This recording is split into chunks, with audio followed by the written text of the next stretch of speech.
Ryan is the boss and he loves those movies. He's got a collection that rivals Prince Louis. Whether horror, western, or kung fu, Mr. Crisco has an epic collection for you. Ryan streams late in the dark of the night, surrounded by friends and strangers bold and bright. Above the moon shines with a ghoulish glow, reflecting fast cuts at page, transitioning what we know. Ryan's movie nights, Ryan's movie nights. Best get into a chair and get out of sight, because you're blocking the view of the extravaganza of film slew. Ryan brings out the best of Western film, and his thoughts smolder like a kiln as he reflects the future and the past, of which of this art will hold and last. Ryan's movie nights, Ryan's movie nights. Just get into a chair and get out of sight, because you're blocking the view of the extravaganza of film slew.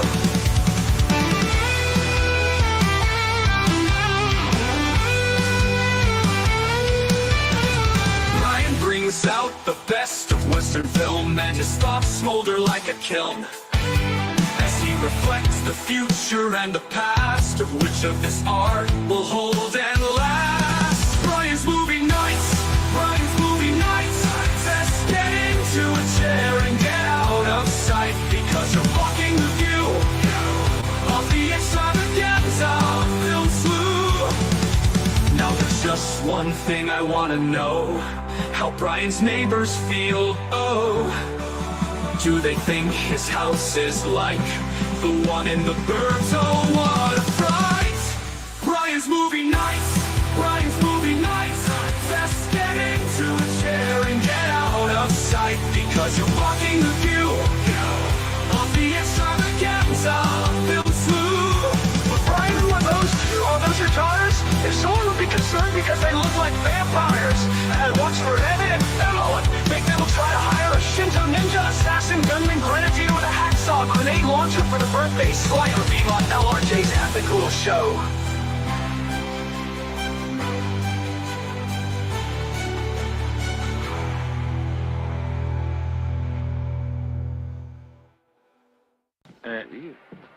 Can I tell you something? What? Fuck you.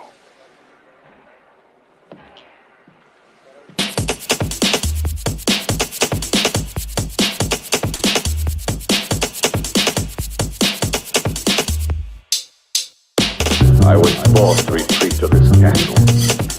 Mankind is made up of inferior creatures, spiritually and physically deformed, who would have corrupted the harmony of my perfect body.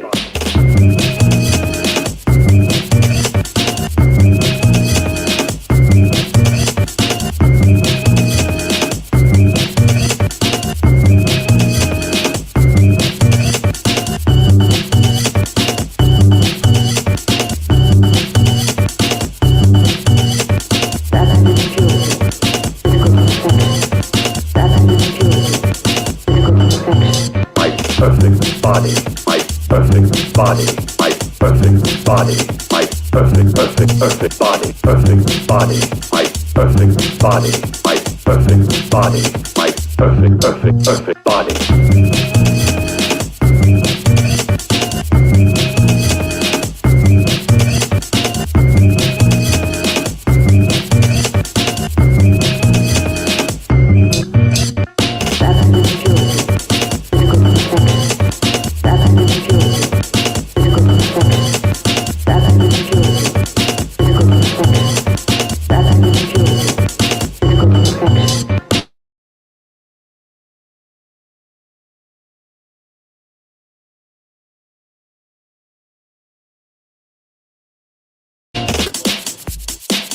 My vengeance needs blood.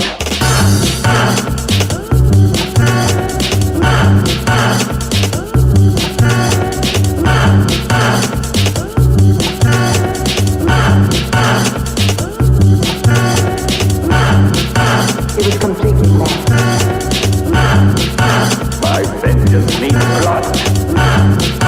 It was completely lost. My vengeance needs blood. My perfect body, my perfect body, my perfect body, my perfect body, perfect body, my perfect body, my perfect body, my perfect body, perfect body, my perfect body, my perfect body, my perfect body, perfect body, my perfect body, my perfect body, my perfect body, perfect body, my perfect body, my perfect body, my perfect body, perfect body, my perfect body, my perfect body, my perfect body.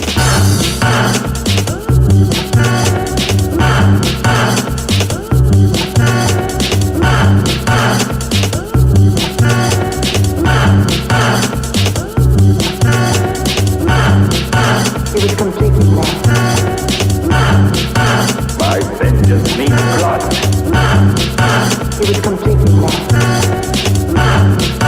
My vengeance needs blood.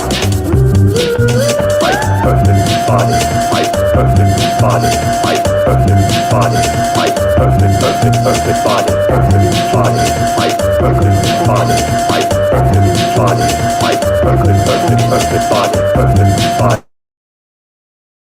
body, my perfect body,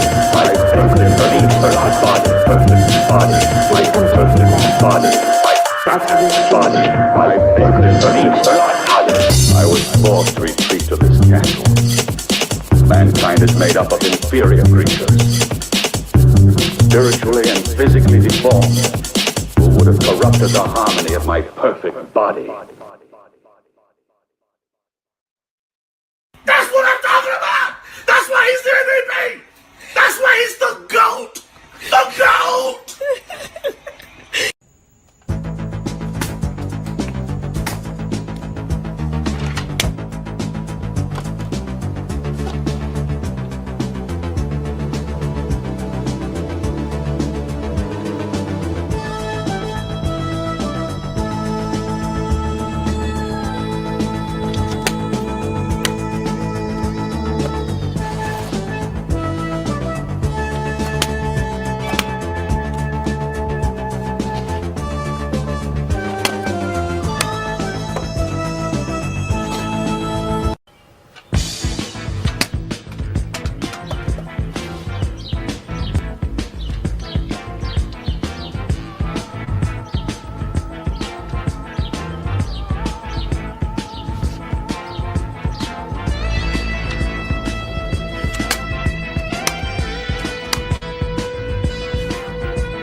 Black Prince, bastard sword.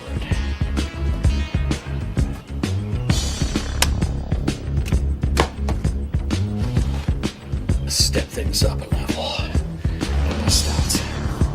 Die große Messiah.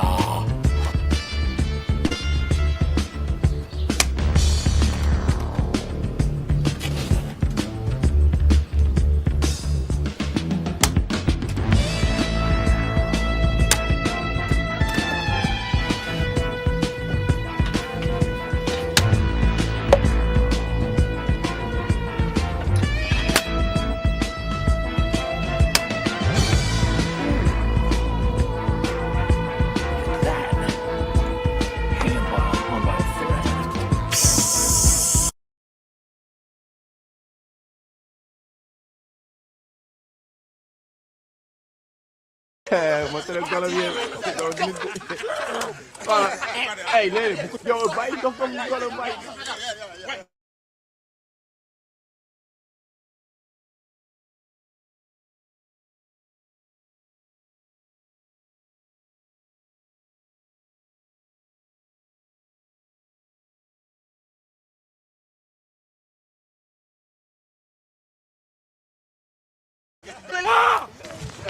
Oh boy, matou o boy.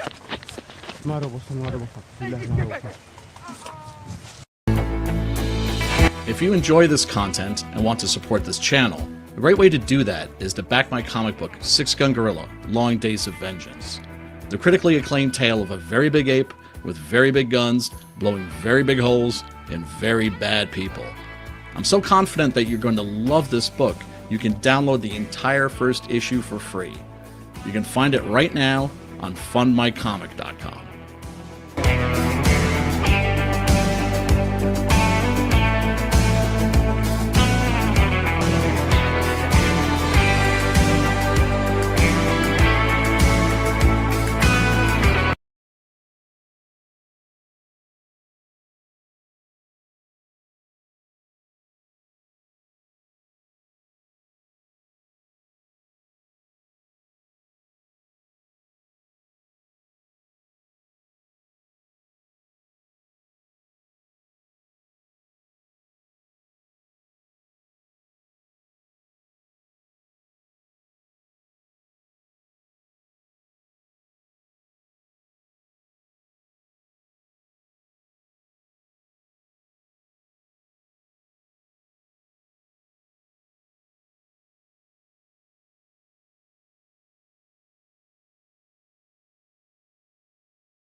Hi, everybody.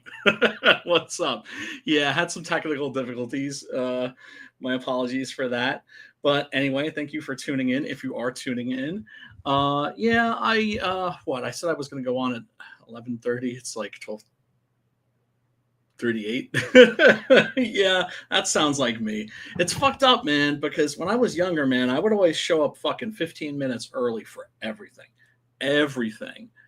And now I'm always like late for everything. And I think it's an ADD thing. I think it's an attention deficit disorder thing. Uh, and of course, that just gets worse with age. You know, it's the gift that keeps on giving. Anyway, tonight I wanted to talk about some samurai movies, also known as Chanbara or Chambara. I always thought it was Chambara, but now I'm hearing Chanbara. Anyway, basically the Japanese samurai movie, the Japanese equivalent of the Western. Very much informed by the American Western in terms of story structure. In fact, they're virtually identical. And it's not a coincidence that a number of samurai movies were adapted themselves into westerns. Two specifically by the great Akira Kurosawa. Seven Samurai, of course, was remade as The Magnificent Seven, and Yojimbo was remade as Fistful of Dollars, and Last Man Standing, and The Sword and the Sorceress. And like I'm telling you, that's been remade a bunch of different fucking times.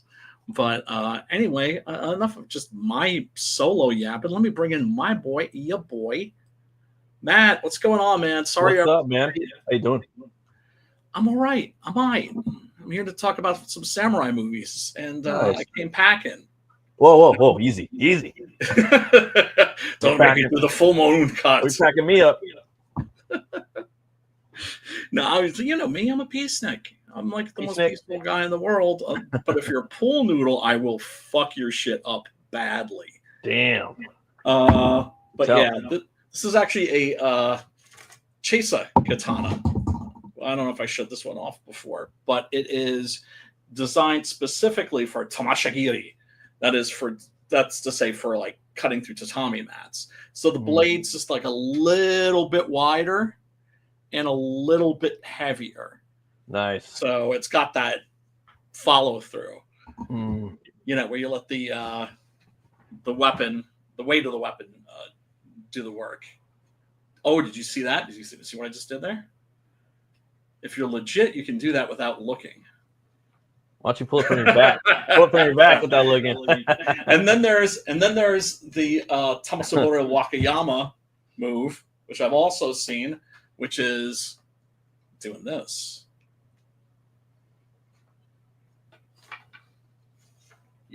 I'm it's a miracle I just didn't fucking cut myself. Really? You know, like before what happens before the fall? Pride, right? Yeah, right. And Pride. I remember, like, I mean, it used to be when I was a kid, man, I loved samurai movies. I was crazy about them, and specifically the Lone Wolf and Cub movies, which were generally pretty hard to find. But I had seen Shogun Assassin, which is comprised of two different. Basically, what happened was an American distributor took two of the Baby Cart movies, Baby Cart series being like the Lone Wolf and Cub series, right? For some reason, a lot of these Japanese pulp movie series have like different titles, right? Like Nemuri Kyoshiro is also known as the Sleepy Eyes of Death. But yeah, I mean, I just saw Shogun Assassin and I lost my mind. And so I got like a wall hanger and would practice with that, and found like a book on samurai swordsmanship. And the guy was talking about, he was a British dude. Back then, if you wanted to study the sword, you had to go to Japan and study there. And yeah, which I'm assuming if you're still really serious, I've always just been a dabbler, you would still do. But the only way you could get a legit sword back then was you had to get a legit sword. The ones that were actually, old and that were crafted by these legendary craftsmen for like for famous samurai. Like if you wanted Miyamoto Musashi's sword, guess what? That's in a fucking museum. You ain't getting that. But World War II led to the mass production of katanas for the Japanese Imperial military. Right. And so basically that's what you would do. You would like go to Japan and you would get your hands on one of these military katanas and study that way. Now, of course, oh God, especially ever since Kill Bill came out, everybody wants a fucking katana, man. Right. But Kill Bill and Leonardo, right? Well, yeah, I mean, and look, that's led to like me being not anti-katana, but it's just like everybody's just like katana this, katana that. Like it's just like the end-all be-all of swords, which is just not the case. But it is, I have to say, having like practiced with a bunch of different swords and different sword styles, there's a versatility to the katana. That's pretty impressive because the weight of it, you can use it with 2 hands.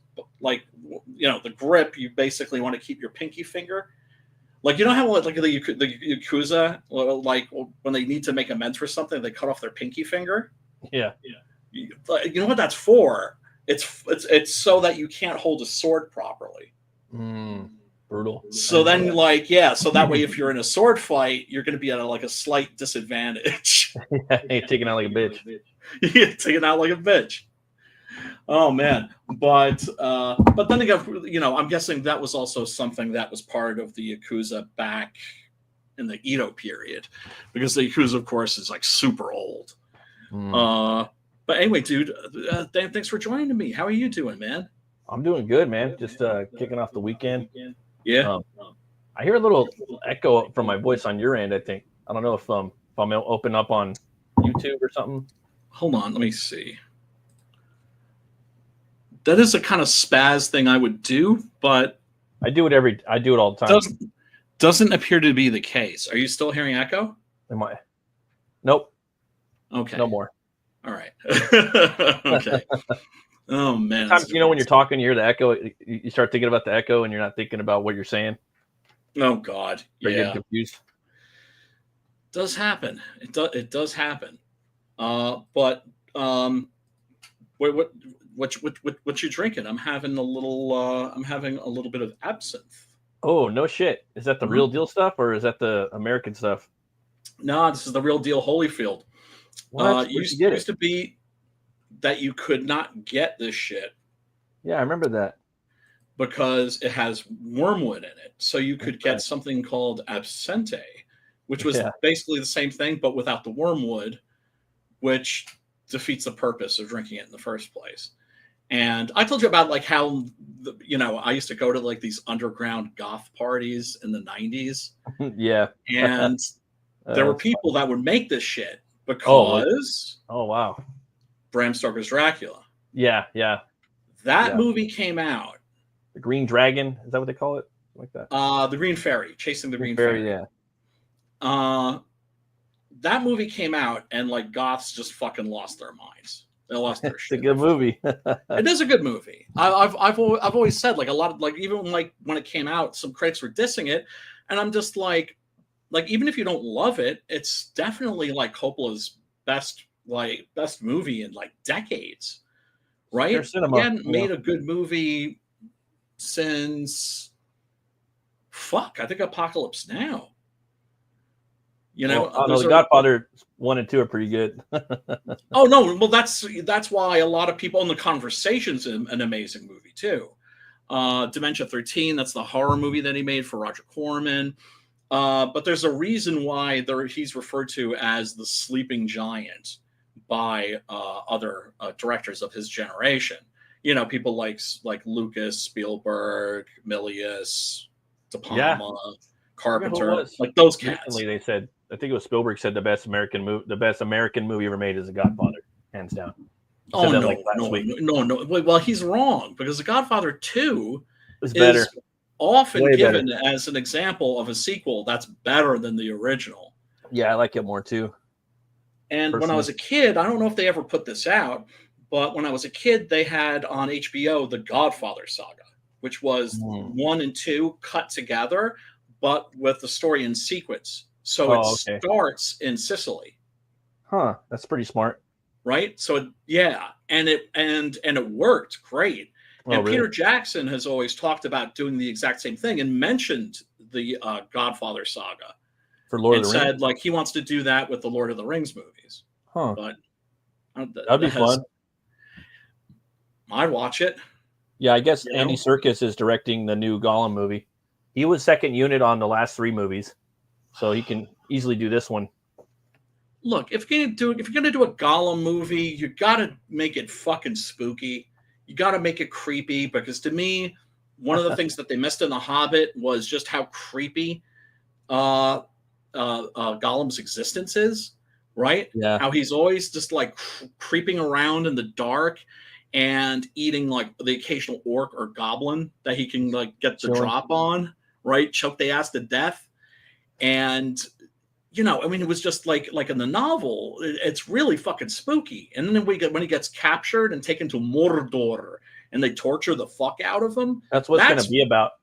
That's what I'm hoping for. So the movie, I guess, because I never read the books, I just don't have the time.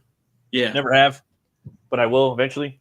They're really good. They're fun. Oh yeah, and then so that part in the first movie, Fellowship, Gandalf's like, okay, keep it secret, keep it safe. He takes off. He was gone for like years, like I think like 17 years or some shit like that, and then he came back. Yeah. It wasn't like, I thought it was like 2 weeks or something, maybe a couple months at that. It looked like 2 weeks. No, he was gone like 17 years. So that the movie, and and then he talk about when he comes back, he talks about Gollum a little bit. He's like, Sir Baggins! He's getting like fucking tortured and I forgot what city it was. Yeah, that's what the new movie's going to be about. Good. They're trying to get Viggo Mortensen to come back too. Oh, he'll do it. I don't think so. He said he might. He says depending on the story, because it's hard to get a hold of that fool. But I luckily caught an interview with him because he was promoting his Western that he ended up having to direct. He was forced to direct because it looked like he got some cartel money to make that movie. Because he said there was like a lady from Mexico that like came in and saw it and loved the money. I loved the movie and just gave him the money. Like I'm like, that's some cartel money, fool. But he couldn't get a director, or the director dropped out, so he did it. I know I'm sidetracking, but that movie, no, that's okay. It's great, dude. And I see him as like a true artist, because he does everything. Hail Edwin, what's up, brother? He's also an amazing photographer too. Have you ever seen his photographs? No. He released a book of photographs that he took from when he was on the set of Lord of the Rings. Oh, that's awesome. And they're beautiful photographs. Damn. And they're like beautiful black and white. It's like beautiful black and white photography. Wow. He's like one of those Renaissance men. Yeah, he's like one one of those guys. If I could die and come back as somebody, he would be on my short list with like Dolph Lundgren. Yeah, he's very inspirational. He's like one of those guys that makes me want to go and do more. Yes. Preston's like that too. Yeah, he does for sure. Multimedia. I mean, I try a little bit. I do comics and music. I've written a couple songs. It doesn't mean like they were, the best in our band, but I wrote them. Map Finder is awesome. Did you write Map Finder? Oh, I didn't write that one. Fuck no, I wish. But that's okay. Look, it's cool. The thing, he's also one of those guys that is like easily could be like a snobby motherfucker, but is the exact opposite. It's one of those guys that has that same belief I think that we have, which is that there's no such thing as high art, there's no such thing as low art, there's just art. Yeah, I agree with that. And I also agree that like you take anything and put it in a frame and it's art. Yeah, I mean, it doesn't mean it's going to be good. Is it going to be good art? Doesn't mean it's going to be good. It's subjective. You know what I mean? Yeah. Can you pull in a group of people that know what they're talking about and just rip it to shreds? Hell yeah. Can you bring in maybe a 5-year-old that likes it and he might point out something that no one sees? Probably. It might be that 5-year-old where the whole village is wondering how to pull a semi-automatic out of from under a bridge and they don't know what to do. Little 5-year-old comes over and says, "Let the air out of the tires." Right. Yep. Yeah, without a doubt. The wisdom of children. Also the new one where a guy's selling an invisible sculpture for like $1 million. That's the newest thing. He's like, well, look, there are a lot of charlatans out there. It's invisible, and he's in it. Look. If he can do that and get paid, God bless him. Because to me, that's a fucking troll. Hate the game. Exactly. Without a fucking doubt. And then, of course, there was the Banksy move where, like, they sold this painting for, like, some ungodly amount of money. Yeah. And then the frame, I think, was like a was like a shredder. Uh-huh. And it shredded the painting. Oh, that's awesome. Yeah, that's a bad troll. Fucking gangster. Plus, like, they couldn't find out you rich fucking prick. He's a team, dude. It's like a whole team of people. It's got to be. Like, because I follow some art people on YouTube, that are not into comics and shit, just art. Yeah. And fucking because I'm an artiste. Because he was talking like there's no way, dude. He's got a whole fucking crew, a whole shop of people working with him. Well, I mean, look, I've always felt like people in our space, and comic book artists, should definitely study the fucking classics. Definitely fucking study the masters, especially specific people like Gustave Doré, Bruegel, William Blake, people like that. Yeah, Once again, it's just like Dory's there's like just one no such thing of as my high or favorites. low art. There's just art, right? Caravaggio. Caravaggio. That guy has some crazy God, shit. who are some of the other people? A lot of those like Francis Bacon. I can't remember all the names, but I mean, there's a lot, dude. And, like, there's no superstar artists. They died off. I think like Warhol was one of the last ones where like you had a superstar artist. You know what I mean? Like they don't exist anymore. Well, like you can name like a baseball player or a musician or Jeffrey something, an actor. Jeffrey Coons, Basquiat. I would say Banksy, like you were saying, Banksy. But the thing is, you're not everybody knows who Banksy is. They know who Iron Man is. And back in the day, everyone knew who Warhol was. Do you see what I'm saying? Like, there's no pop culture mainstream artists anymore. I was gonna say Keith Giffen, but no, I mean Keith Haring. Was that his name? Remember, he did like these really simple, like almost like stick figures. But that had sort of like an African influence. He died of he and Basquiat died during the AIDS crisis in the 80s. When it was like the gay cancer. Yeah. My point is that like mass appeal, like a massive IP, like Warhol. Everybody knew who Warhol was when he was out. And before him, artists were superstars. They're not anymore. Artists are just not. And I mean fine art and just that type of art. I don't mean comic art and stuff like that. Well, one thing I found fascinating is that we've been finding certain things out about psyops that have been worked on us, right? That our country has run against its own people, and one of them, evidently, like I said, feminism. What's her face? Fucking Gloria Steinem came out and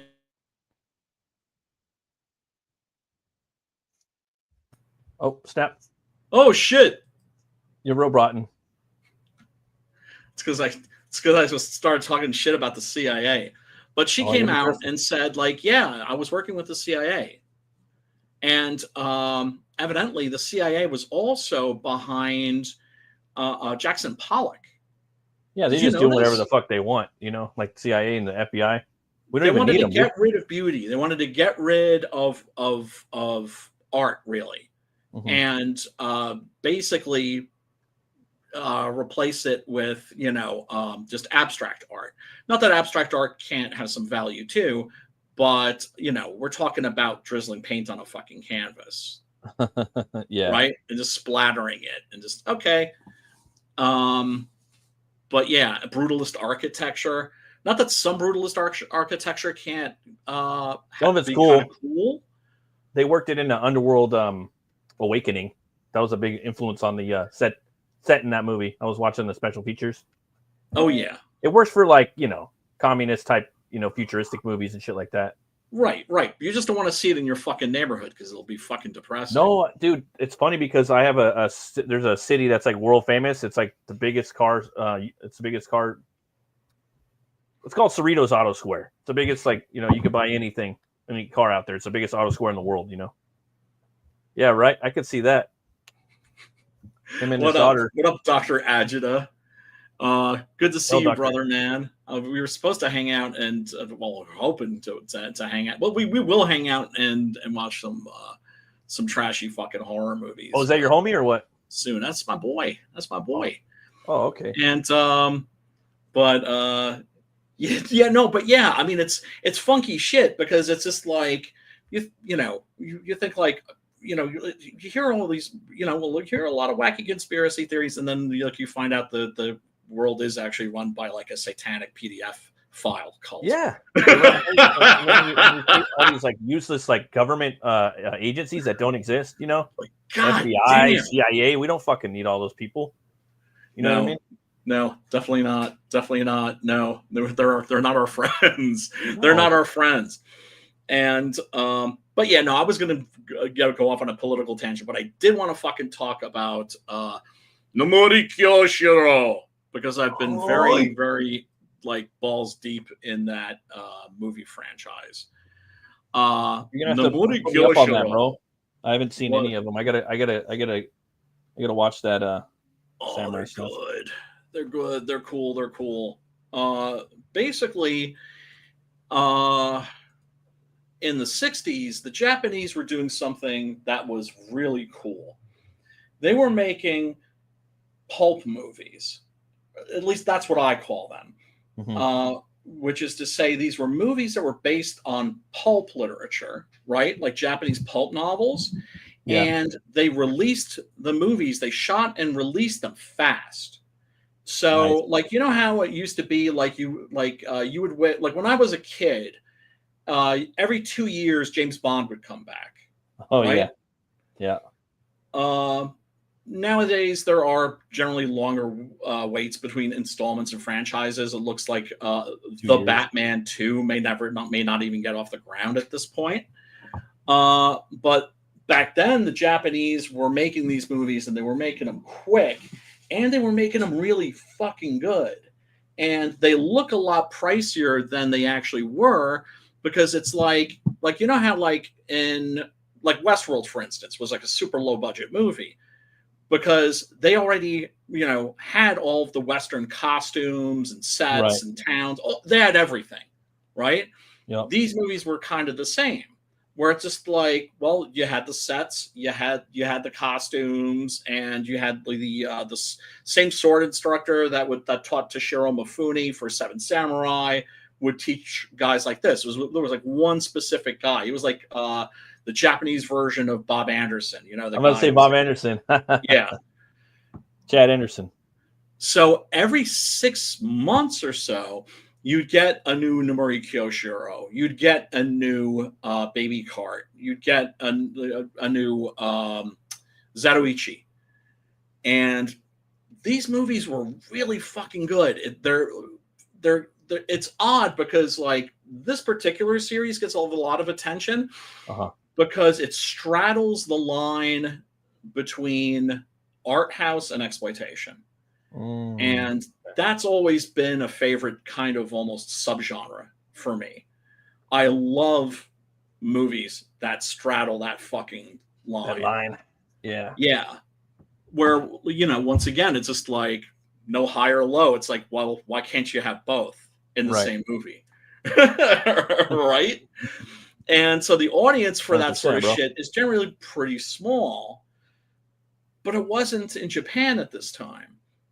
And what's especially cool about Nemuri Kyoshiro, aka, you know, the Sleepy Eyes of Death, is that if you look closely, by the way, the actor who played him is Raizo Ichikawa, who unfortunately passed away, I think, at the age of 37 from cancer. Damn. It sucks, yeah, man.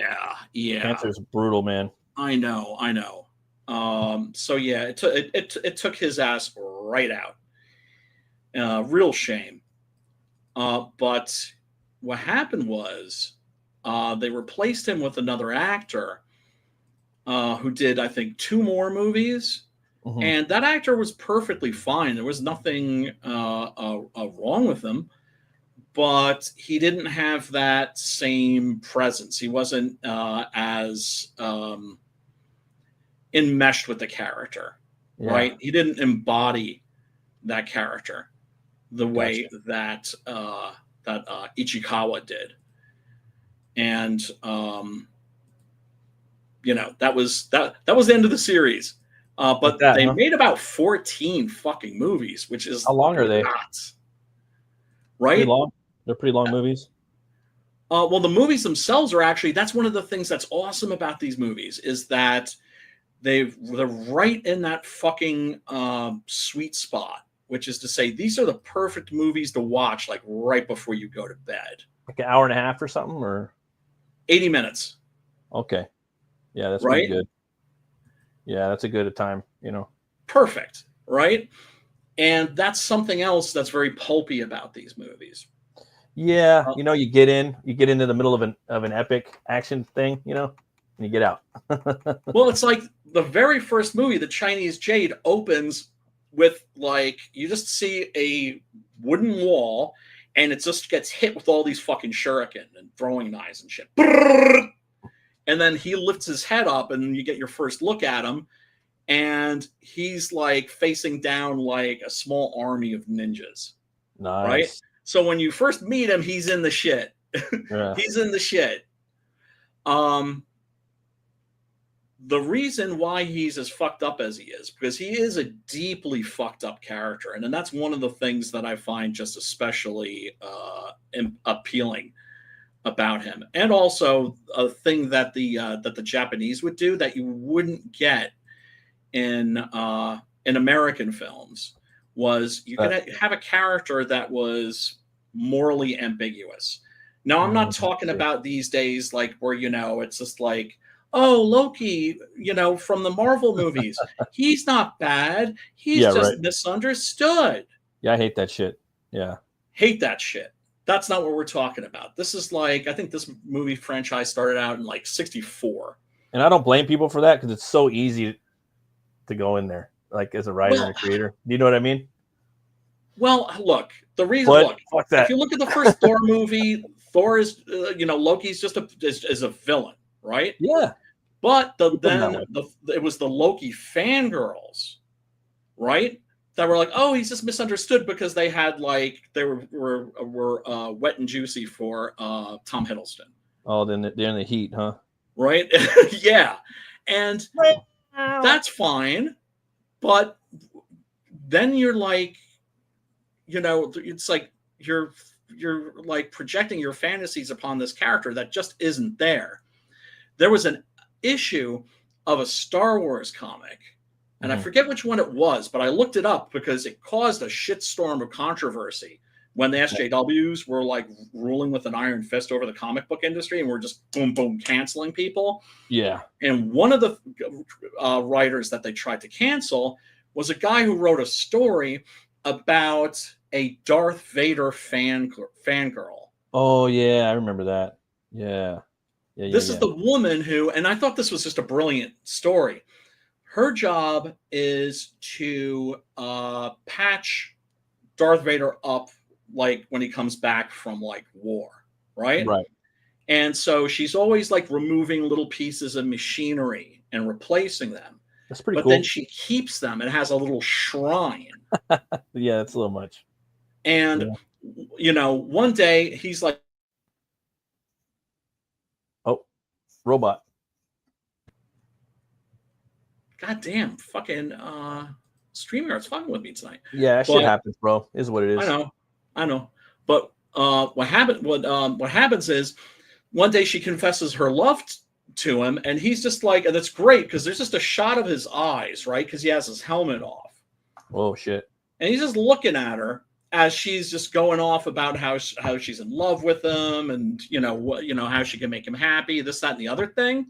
Mm-hmm. And then he just hits the fucking lightsaber, ping, and just runs it right fucking through her and kills her. Well, that's right? Vader of him, though. And yes.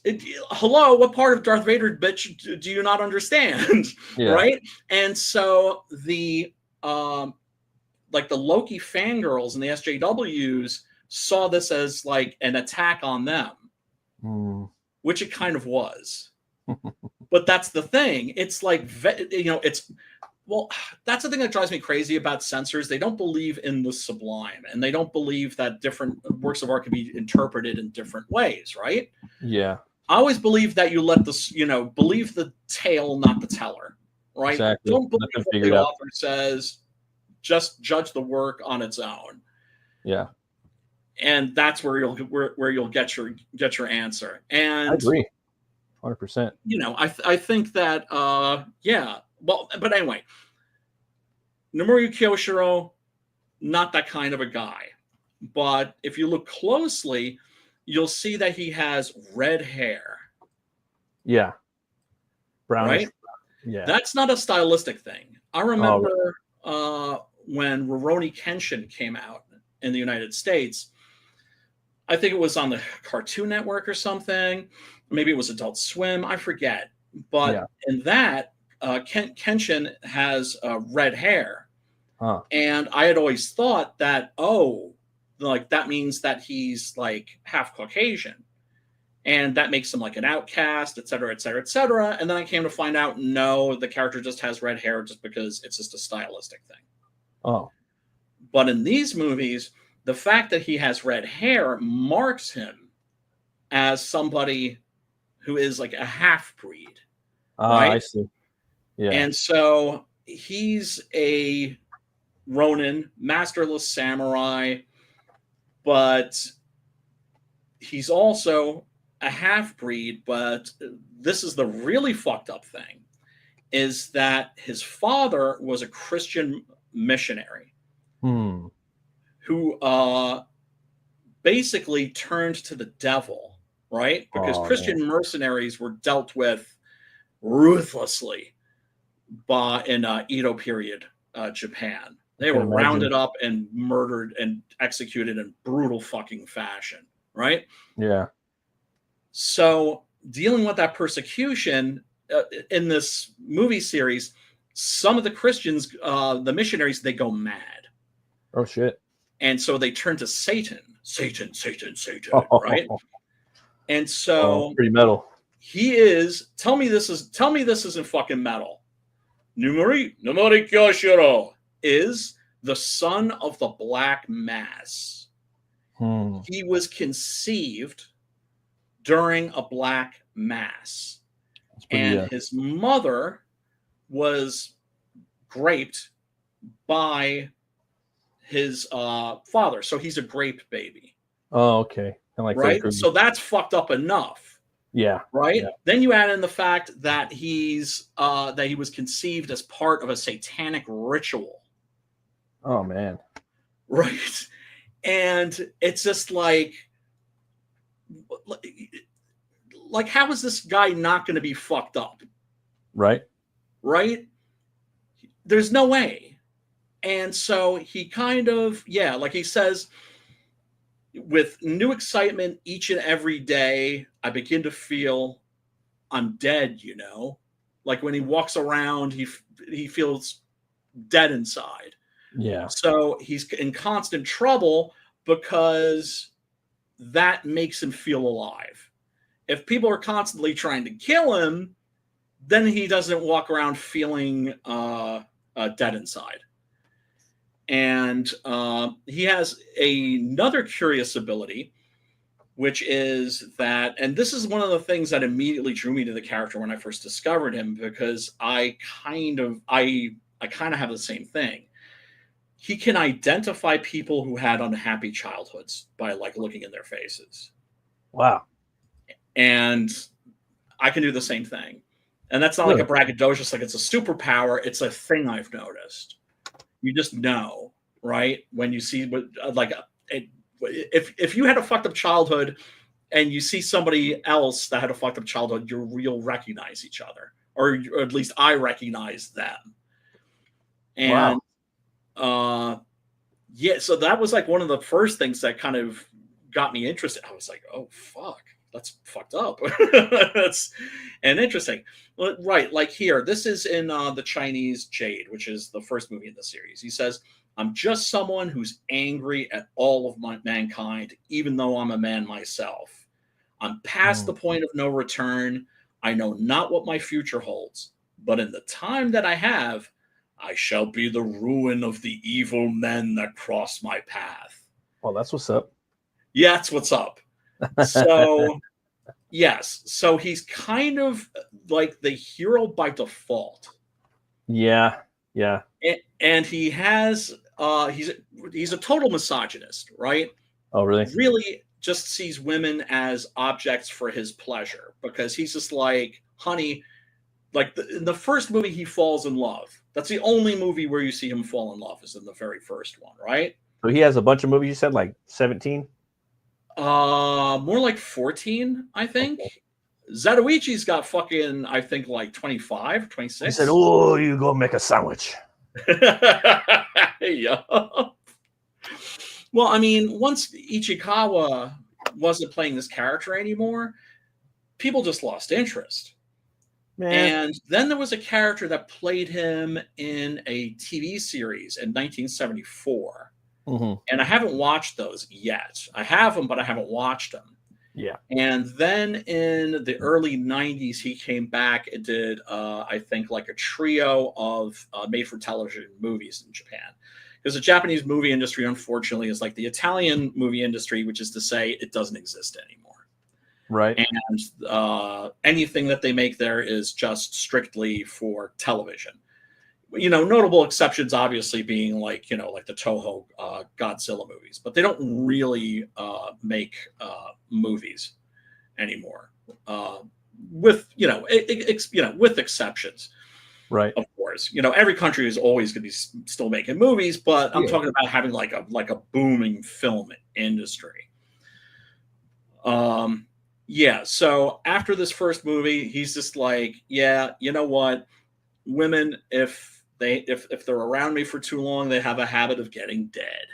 Ooh. So I'm not getting attached to anyone, and so his entire sex life basically just consists of having sex with prostitutes, and also taking advantage of certain situations. He gets more ass than a toilet seat because the ladies love him. And why do the ladies love him? Because they can't have him. Right? And look, ladies, if you're present at the moment, I'm sorry, but I'm gonna keep it real. There's nothing that drives you wilder than a man that you can't have. Spock in Star Trek, the ladies all up, just fucking jocking him, sweating fucking Spock, heavy duty. Why? Because he was emotionally unavailable, because they couldn't have him. Yeah, and it's kind of the same thing with Kyoshiro. Oh yeah, this is an interesting thing. The guy on the left here is Shintaro Kato, who played Zatoichi in 25 or 26 films, and then also actually played him in a TV series, I think, that ran for 3 or 4 seasons. And he was actually supposed to be in. He was supposed to be cast opposite Michael Douglas in Black Rain. Oh wow! But he got busted for heroin possession. Ooh. In Japan, man, where certain countries, they especially don't play that shit. Yeah, that makes sense though. His brother was Tamasaburo Wakayama, who plays Ito Ogami in the Baby Cart series and the Lone Wolf and Cub movies. That motherfucker learned martial arts and knew how to use a sword, and it shows. Kitchu, not so much. Not really interested in martial arts. You know, and the method that he would fight with anyway was a purely cinematic method, which is to say, he would fight with a sword cane, and he would use a underhanded grip, right? So he would grab the sword by its hilt and not take it out. Or... No, do one of these. He would, right? Yeah. Which was not a thing. Which was not a thing and is not a thing. I'm not saying nobody's ever done it. I'm just saying, like, that's just not how you use a sword unless you want to die. Right? But yeah, he plays a recurring character in these movies who is like the 13th generation descendant of a Chinese martial artist. And so he still practices that same martial art that his ancestor brought to Japan with him. And oh yeah, this is another thing that I love about Kyoshiro too. He has a very complex relationship with Christianity. And it's a running theme in these movies. He absolutely hates Christians. Oh yeah, because he sees them as hypocrites. Both because his father was a Christian, missionary, you know, who conceived him during a fucking black mass, right? However, he's always running into these Christians and he's always defending them. Yeah. He'll do it begrudgingly, but Yeah, he's always doing it. And spiritually, you can feel him groping for towards the faith, right? Yeah, but he also feels completely lost, and you know, a man without a future, right? Like I said, he walks around feeling dead all the time, you know, and that's why he's always getting involved in other people's business, so that they'll try to kill him. And there is the possibility that always occurred to me, which is that basically he can't kill himself, so he's just going to keep getting in trouble until somebody finally gets lucky. Like suicide, pretty much, in a way. Right. However, he is the master of the full moon cut, so nobody's fucking taking his ass out. We are going to talk about the full moon cut, but yeah, there's the scene in the fourth movie in the series, I think, called Sword of Seduction, where this geisha says, you remind me of someone, when she looks at his face, and he gets curious. He's like, well, who do I remind you of? And she says, the man on the cross. That is to say, Christ. Right. He's probably like, oh. Right. Yeah. It goes like, what nonsense. But she's like, yeah, no, like I've seen, like a little bronze crucifix. Yeah. Right. Because, it's Christianity is still very much a mystery to these people, right? To most of them, because the Christians that exist are like very, very underground, because they're, they're going to face a very, very ugly fate if they get caught. Yeah, she's talking about how her husband got hooked on the forbidden faith of Christianity. Would you move there to Japan? Yeah, my homie, there for... Carrie, my childhood best friend, lives in Tokyo. Maybe for like a couple years, maybe like 1 to 3 years. Would you move there? Dude, I would love to get the fuck out of America. I'll tell you that much. Talking to my wife, she's like, "Yeah, I'd like to go move there for like 2 years." I'm like, "Yeah, I'd probably want to go a little longer, maybe like 3 or 4 years." Well, that's what my friend Carrie was thinking, but he ended up putting down roots and doesn't have any kids, but he's married. And he was there during Fukushima. Oh wow, fuck that too. Fuck that. And he had to stay because he was just like, it's like the company he works for. He's just like, if a gaijin like me just fucking splits at the first sign of trouble like this, it's not going to be looked kindly upon. Yeah. No, I mean, and their yen's down right now too. So everything's, say if you have a killer job, move there. That place is popping right now. So is the Philippines. Oh yeah, and I mean, Jesus Christ, man, I love me some sushi. I know if I love me some teriyaki. And then I like me some teriyaki. I like me some Japanese food in general. The comic book scene over there is popping. You know what I mean? I'd like to move. Probably down by Tokyo, Oh no, where American comic book creators should move is they should move to fucking France. Yeah, that's where I was thinking about, somewhere like by the water. They're not really begging for people to move there right now, though. Like Italy is. Italy wants people to move there. I think Portugal as well. Portugal, the woman that sold her house that was in my neighborhood. Got a fortune for it and moved to Portugal, and they got some cool stuff there too. Like it's like kind of underrated. They got castles and awesome like little sea villages that I would move to. Oh yeah. No, I mean, paella and stuff. Oh yeah, no, I mean it's a very beautiful country for sure. I haven't been there. I've been let's see, Germany, Switzerland, Holland, aka the Netherlands, a couple of others, I think. Maybe when I was even younger, but mostly was familiar with Germany because I would spend summers there somewhere. All right, let's get a little Nemuri Kyoshiro action because I've been talking way too much about this motherfucker. You got to see him, in action. fuck some people up.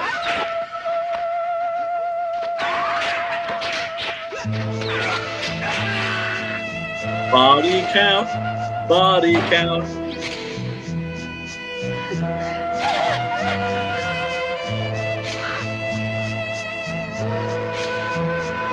That's a no. That's a no theater mask, by the way. Yeah, and it was poison. She was trying to poison him with it. Ninja, see ya.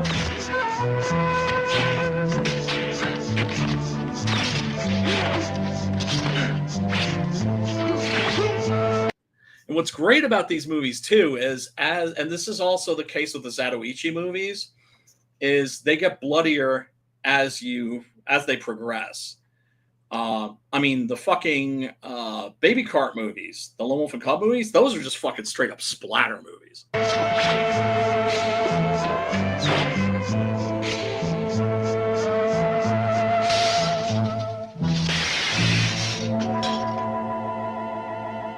See ya!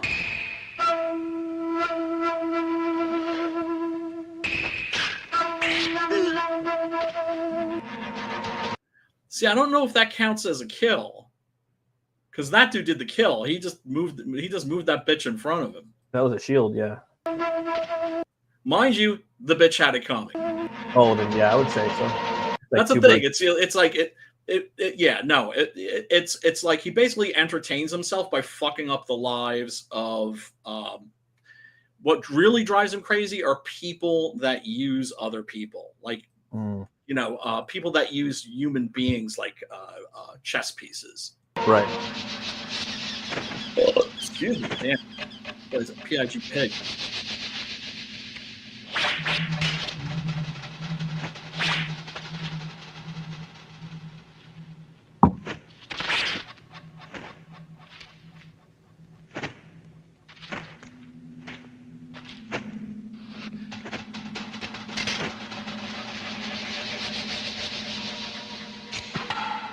Yeah.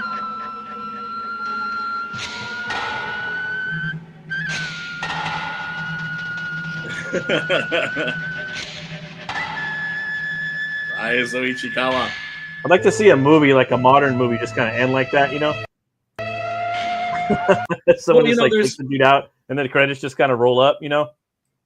Like, that would be badass. Like, what the fuck? It's just like gonna end like, yeah, it's ending like that. Yeah, that's full badass. That's what happens now. These movies are not that hard to find. I don't think they're on streaming right now. They're on streaming. I think you kind of have to look for these. Gotta hunt them down, huh? Yeah. Oh yeah. Well, check this out. This is this is when he finds out that he is the son of the Black Mass. Ooh. And this is his father. Yeah, and there's a nice little glass of blood. Looks pretty Slatanic. Got a little American guy there. Huh. Well, I mean, I always assumed that in Japanese movies they would be like, okay, can we find a Caucasian dude? Like, oh yeah, there's that guy that works like in the business district. Let's get him. Right. Right. And it's funny when you watch some of the Godzilla movies, when you hear the dialogue that's being read by the actors, you can tell that they're kind of not actors, and their delivery is super duper stiff. Yeah. Because, I mean, in the Japanese versions, you would have subtitles. Right. And so you wouldn't realize that, that their delivery was as stiff as it actually was. Yeah. Like his mother was the daughter of a samurai. Stripped naked, she became a sacrifice and was violated. And you were the fruit of that union. The foreign missionary who sinned was your father. Dun, dun, dun. And so we get a number of different dun, dun, dun. We get a series of fast cuts, close-ups of of his father. A nice extreme close up of his His blue eyes. And so, needless to say, you know, this fucks him up badly, as if he wasn't fucked up badly enough. His mother was just too messed up, traumatized, and shamed to go on living. So after he was born, she took her own life. So, gee, I wonder why this guy has kind of messed up attitudes towards women. Right. And Christianity, right? So there's that thing about him. It's not that he's an evil person. He just feels kind of cursed and doomed, and he can be a little bit of a prick, but ultimately he's still the hero. Ultimately, you know that he's going to come correct. Ultimately, you know that at the end of the story, he's going to save the good people and destroy the evil ones. Although sometimes he's not successful at saving the good people. Yeah, born into this world as a bastard of Satan. Yeah, he's a really, I mean, a great character. But I wanted to bring up this article because, let's see. Let me try and do this. Yeah, I heard things about like Genghis Khan. I heard that he possibly had red hair. Really? Yeah, and there's like from my understanding, there's quite a few Mongolians with like red hair, blue eyes, red hair, green eyes, and they're saying that like 40% of their population are related to him. Yeah, Joe Rogan was talking about this. Like, I want them all. I want millions of me. Pretty cool. Yeah. Yeah. Well, I mean, I know that most human beings have a common ancestor. Yeah. Yeah. But fuck, why is it not letting me do? Why is this not letting me do this? But it's pretty funny because I, did a quick search just to see like what the online rap was about these movies. Right. And like there's one here called "Staring into the Sleepy Eyes of Death," an unsung samurai cinema classic. And then there's another one called "A Guide to NEMURI KYOSHIRO." Samurai fuckboy. That's funny. Oh, what's up, K-pop? What's up, K-pop? But yeah, folks, if you do get a chance, go and check these movies out. I think they're awesome. I think they're badass. And Raizo Ichikawa was a Chad amongst Chads. Really just a very compelling actor. And like I said, it's like when he passed away, this movie series was very popular, so they tried to keep it going with another actor. That actor was fine, but it was just it wasn't going to work without him. He had just captured magic, the character so perfectly. But let me bring up another movie series, which are the Lady Snowblood series, which unfortunately is only 2 movies. Have you ever heard of Lady Snowblood, Matt? Oh. The sword fight that at the end, the duel that's at the end of the first Kill Bill, that's stolen from Lady Snowblood. Out in the like little jade garden or the snow. Yeah, because of course, as we know, Quentin Tarantino doesn't have an original bone in his fucking body. Oh man! But she's a really great character too, and I'm forgetting the name of the actress, but she, definitely was not a martial artist, but she's the product of the union of a woman who was in prison and a prison guard. What happened was her mother and her husband were done dirty. They were betrayed, and her husband was murdered, and she was put in prison. And so she starts banging the prison guards because she wants to conceive a child. Oh, okay. And the purpose of conceiving that child is that that child is to be the agent of her vengeance. Wow, she had it all planned out, huh? Yeah, except she has a girl. Oh, no. But that doesn't matter. Yeah. Her And vengeance. so a friend of her mother's trains her from when she's a little girl to be a ruthless killer. That's pretty cool. And what's great about this movie, the first one, is if you're a comic book lover, there's a comic book writer and artist, a mangaka, that is one of the main characters in the story. Really? And he's writing a comic book about her as she's kind of going through her adventures on her mission of vengeance. So like Nemuri Kyoshiro, there's this sense of fate, right? That they were brought into this world to do bad things, that they were brought into this world to kill. For revenge. Yes, and yeah. She's more tragic than Kyoshiro is. Like, you really feel bad for her.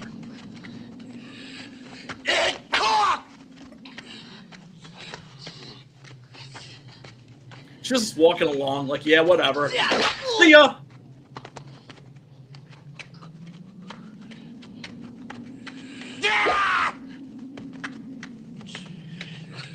You'll notice that she's also using that underhanded style, like I said, like the Zatoichi grip. Yeah, that's like the badass grip, you know? Yeah, what I'm saying is you wouldn't want to do that in real life. Yeah. It looks cool, though. Because trust me, I'm an idiot, right? So, and a sword geek. So have I tried to cut tatami mats like that? Yeah, I have. It does not fucking work. Well, like physics wise, it doesn't, you know, because you're pulling up like that with all the weight coming back at you, and it just kind of stops right there, you know? Right, but she's also using a short blade, and also Zatoichi uses a pretty short blade. But yeah, it's just not a thing. It's like the gravity, you know, like a hammer, right. you know? Right. So she sort of uses like that's right. Zatoichi, of course, has a sword cane, right? Because he's blind. And so he's using a cane to feel himself around. Although, of course, he has Daredevil style like superpowers just because, right? Yeah, you know, that whole myth that people who are blind have, you know, their other senses are so finely attuned, which is bullshit. They maybe pay more attention to those senses, but it's not like, you know, they're right. Like, it's not like they've got sonar. It's not like Daredevil, but I heard that their senses do, you know, pick up a little bit. I don't yeah, but not to not to the point where Zatoichi can like on a regular day cut through 28 motherfuckers. Yeah, not on that level. Which he does at the end of every movie. Every fucking Zatoichi movie ends with a fucking wholesale massacre of Yakuza by him. So I would be too out of line if I said that Blind Fury wasn't a it's a direct take on Zatoichi. Mm-hmm. And then remember that spaghetti western that we watched, Blind Man? Yeah, I remember him too. That was taking Zatoichi, turning it on its head, right? Because remember in that, he's just fucking blind. Mm-hmm. Mm-hmm. And so it's not a superpower. His blindness isn't a superpower. It's a handicap. And he just has to find clever ways of working around it. Yeah. Like that scene where he just like gets all of these goons in one place by basically, you know, bumbling into them and, you know, that them being sadistic motherfuckers. They all start fucking with them. And then he falls on the ground, pulls out the fucking Winnie, and boom, boom, boom, boom, boom, boom, boom, boom, boom, and just shoots in their direction. And then he's just waiting, just kind of like wincing, right? Like, and then he relaxes. He relaxes because he realizes he's not dead, and so he must have got him. Got him. He's just like spray and pray. But yeah, I love this scene. Just nonchalant. Well, just because of the way she's walking, right? She's just walking like she doesn't give a fuck.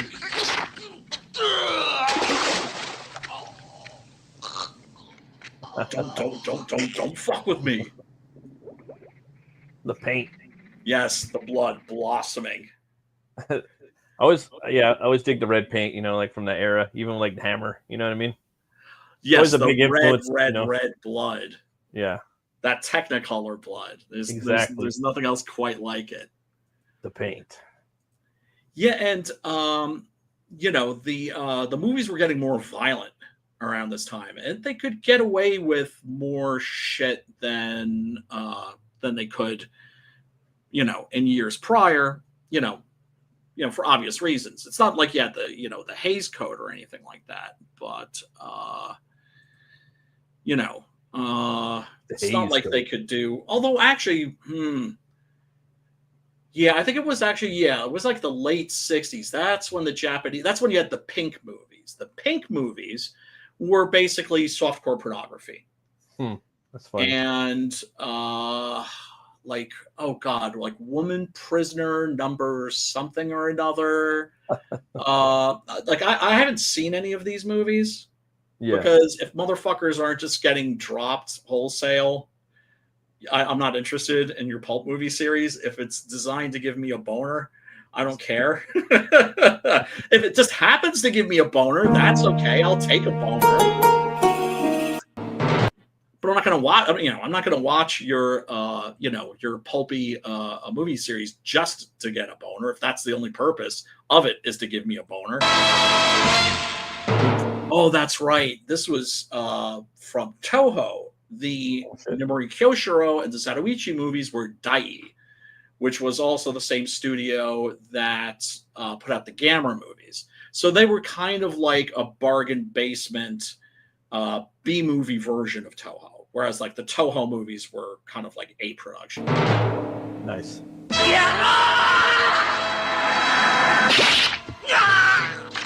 But yeah, I mentioned that Zatoichi's sword is concealed in his cane. Hers is concealed in her umbrella. That's dope. Ruthless!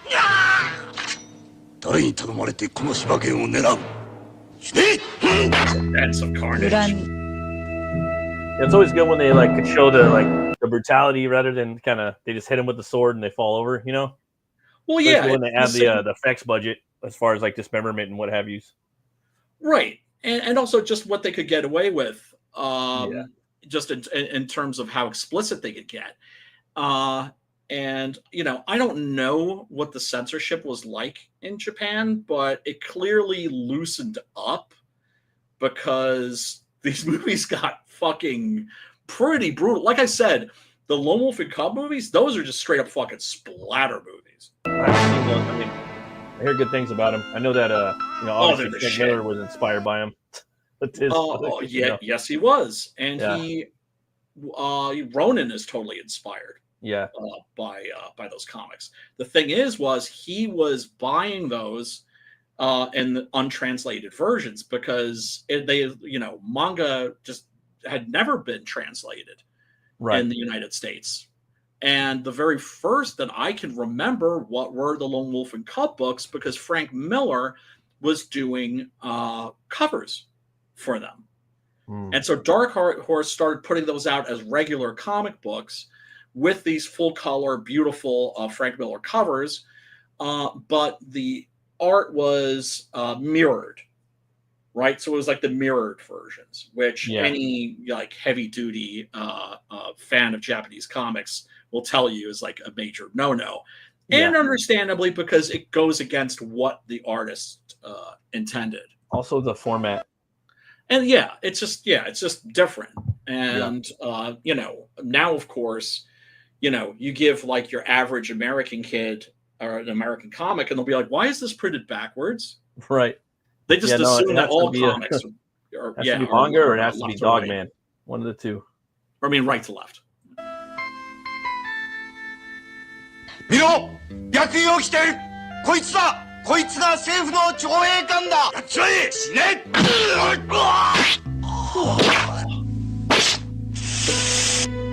Yeah, I mentioned that these movies were getting bloodier at this time. Yeah, this is like the murder, not of her father, but of her mother's husband. やっちゃえ死ね Sinead!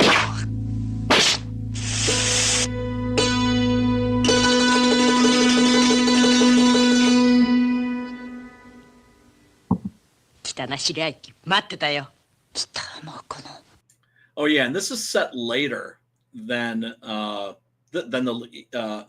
Edo period. This is set in like the 1800s. 望み通り乗ってやったのさ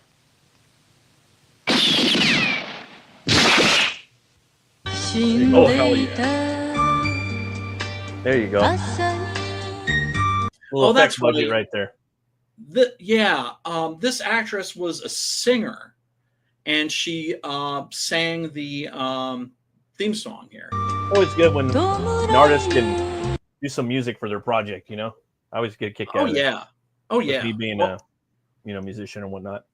Yeah, well, I mean, speaking of K-pop, there are a lot of K-pop stars that have become actors. In China, also, some of my God, I think like Andy Lau was like one of the biggest pop stars. Leslie Cheung was one of the biggest pop stars in China. Oh, and Anita Mui was the Madonna of Asia. My buddy was telling me that in China, it's not a lot, but some hospitals, they just hire white people to walk around with fucking clipboards and shit. Walk around the hospitals. What? Yeah, and businesses. What the fuck are you talking about? Yeah. What? I'm sorry. What? Like? Could you repeat that? My buddy was telling me that in a lot of places in like China, they'll hire like white people just to walk around like hospitals, businesses, like with clipboards and shit. Act like just because they're racist and they think it's gonna look good for their establishment. You know, I know it sounds racist and all that, but like it is. You remember they had to remove John Boyega from those Star Wars sequel posters. But yeah, it's racist to make them look more credible, you know, because the white man's walking around with a clipboard. Right. Oh, that's so fucked up. But I'm like, and my buddy, he's pretty legit. That's fucked up. My buddy's pretty legit. Like I've never really caught him in any lies or anything, you know. When he gets man, that's like, well, dude. Honestly, it doesn't surprise me. It sounds like something the Chinese about. I'm like, yeah, that kind of, you know, I could see them doing that shit. I could too. That's a fucking sweet job, though. Where the fuck? Damn, that'd be like something cool for like that'd be cool for something like in a comic too that you're doing, you know, like as a gag, you know, like a little, you know, 3-panel gag. Job just walking around with the clipboard. What the fuck is your job anyway? He's like, dude, I walk around what? I walk around and look pretty for the fucking customers. Fuck you, God! They stab him or something. I don't know, something funny. With non-prescription glasses to make him look smarter. Exactly. Right. Oh, that's right. This is based on a manga by Kazuo Koike, who, of course, was the creator of Lone Wolf and Cub. Yeah, man. I wish I could. I'd like to get all the Vampire Hunter D, all the Berserk. I think the Berserk's going for like $1,000 now to get all the big books. You know, the big black ones. Leather-bound volumes. Yeah, that's what I want. So fucking beautiful, dude. That's what I want. You know, a lot of people have them now too, or a couple of them. A lot of people have a few of them. A lot of people have them all, but they're expensive. Berserk. It's about $1,000 or more for the whole series, and I want them. Berserk was the first comic I ever got. The same buddy that told me about this, Miguel. He just bought it for me. He's like, check this shit out. This is manga. I think I was like 20 at the time, you know. So this was like 20 years ago, and I was like, this is pretty cool. But I never read it. I never got into it. I would just kind of flip it through the pictures, like, I'll check it out later. It's in the garage somewhere. No shit. Yeah, that's awesome. Well, I mean, isn't it crazy how Berserk blew up? Yeah. I mean, that's everybody's like favorite. Fuck. It's like pretty much everybody's favorite manga now. Like current year.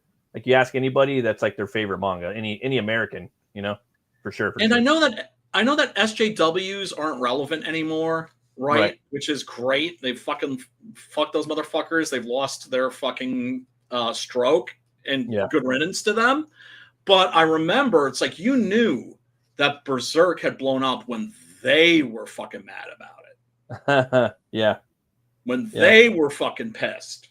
Because when I was a kid, it was always like it was always Akira. You know, that was always like, oh, that's the best one ever, you know.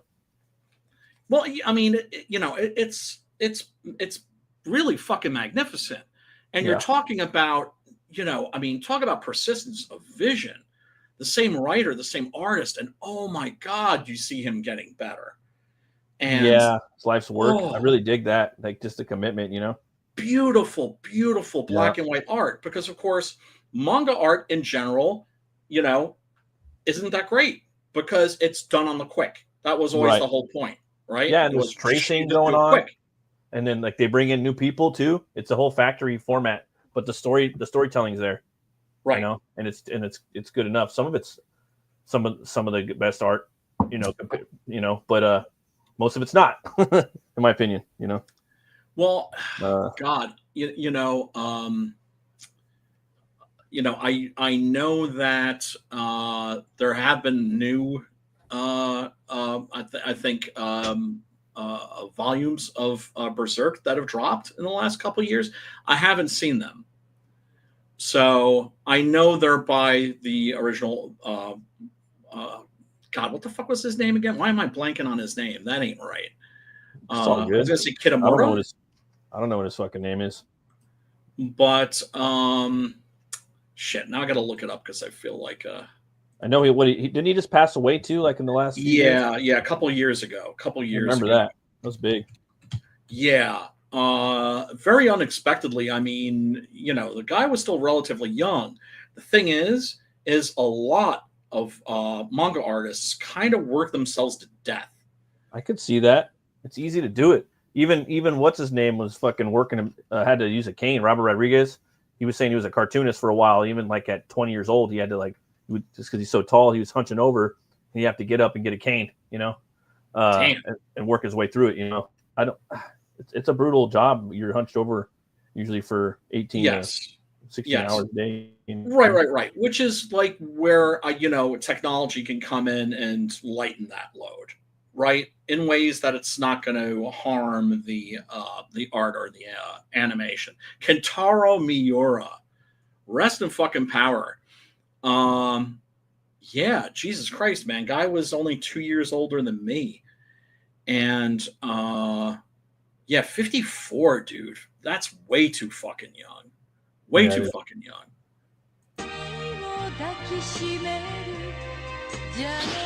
Badass Yakuza tats.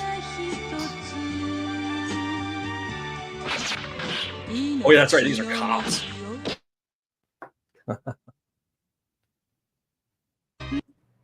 Oh, shit.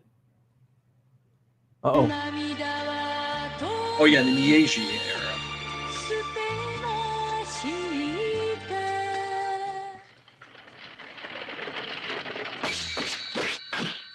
Shiro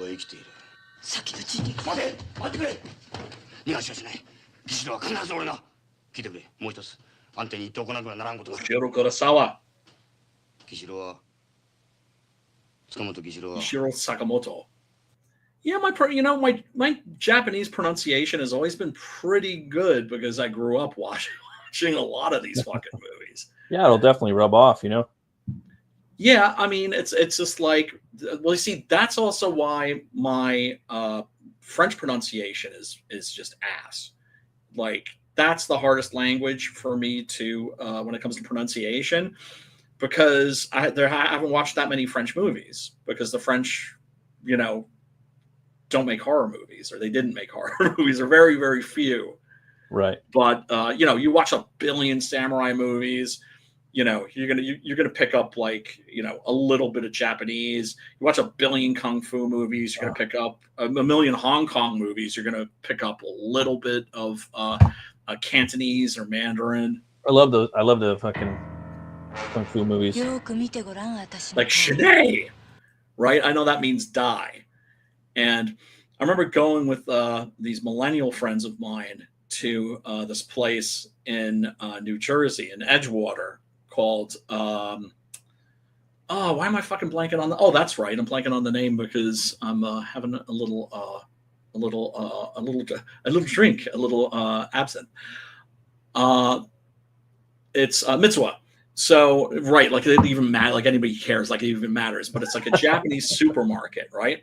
Yeah. And within a Japanese supermarket and food court and a strip mall that That's dope. sells manga and toys That's cool. and stationery and shit like that, right? Yeah. Because there's a large Japanese population in Edgewater, and because it's right across, the water from the right across the East River from the city, and I'm like, we're walking through the place, and I'm going Shanae, and like one of my friends is like, Brian, stop yelling, die. That's funny. But oh god, and then of course the fucking Japanese people there with their fucking kids, like the cutest fucking kids you've ever seen in your life, with these like pinchable cheeks and shit.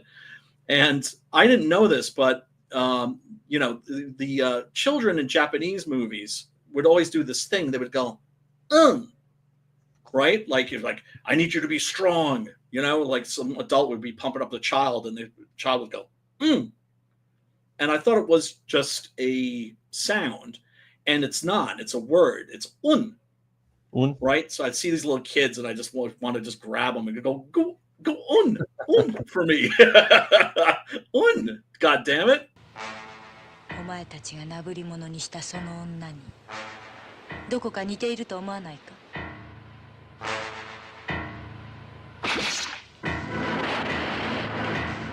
Epic entertainment. Yeah, no, I mean, there's only 2 movies in this series, but they're both really good. Yeah, so that's Lady Snowblood. That's cool. Yeah, go check that shit out, people. Especially We got a lot of manga over here, man. Like a lot of stores and stuff.